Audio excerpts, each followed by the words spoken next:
Is now a good time to buy a home? Realtor Harvey Blankfeld and Alexis Mashad of the Mullen Blankfeld Las Vegas Real Estate Group, the sponsors of this segment, are here with the answer. Welcome back, you two. Thanks for having us, Rocky. Of course. I would assume that this is based on the individual because everyone's different. Every situation is different. My very first comment would be everyone's different. Not everyone should buy a home right now. Yes, you're right. Not everyone should buy a home right now. But what we want to do is dispel some myths and talk about making sure you get the facts right. Okay. So I know Alexis had a great comment and some historical data that we need to talk about. Let's give us the numbers, Alexis. So earlier this week, we had a bunch of top producers on a call together, and we were talking about, well, what was the data like May of 2023 compared to May of 2024?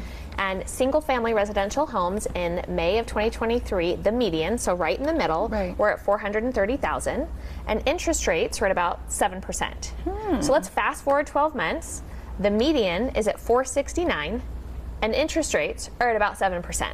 Okay. So if you were on the sidelines waiting, now your payment's about $44 higher, you lost out on equity, and you have to have more money to put down. Uh-oh. Now what? And if you go back in history, you know, people that are waiting for interest rates to drop, I went back and looked at the historical data, and I went back all the way to 1972. When the interest in 71 were 6%, in 1972 they went up, and people who were waiting for 6% again after they went up in 1972 had to wait until 1993. Wow. 21 years.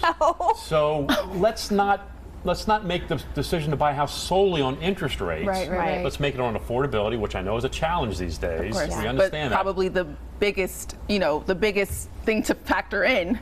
It is. Affordability. And I think affordability is a major issue, and it's something we have to tackle. And there's a variety of ways to approach it. But the most important thing is if you can afford a home and you can afford the payment, meet with a lender, you can afford the payment, do it. Okay. Yeah. You know, don't look at the peripheral numbers. Get yourself that first one. You've heard me say this, Rocky. The first one's the hardest. Yeah. Once you get that first one done, the rest are kind of easy. You're just taking money from one house and moving it to another. Right. And you're growing your personal wealth every single time. That's the beauty of it. Exactly. Right? And thank goodness we have you guys to guide us through that process, because the first one, it takes a lot to learn. It's a lot to learn. And what do you think is projected for the next 5 years, or in the next 5 years? We just actually saw that. You know, the projections of appreciation rates historically were around 5%. The next few years, between 3 and 4% appreciation, still going up. Okay. The thing I want to point out is that everyone always says, gee, I wish I would have bought then. You know what, guys? I hate to say it, now might be then.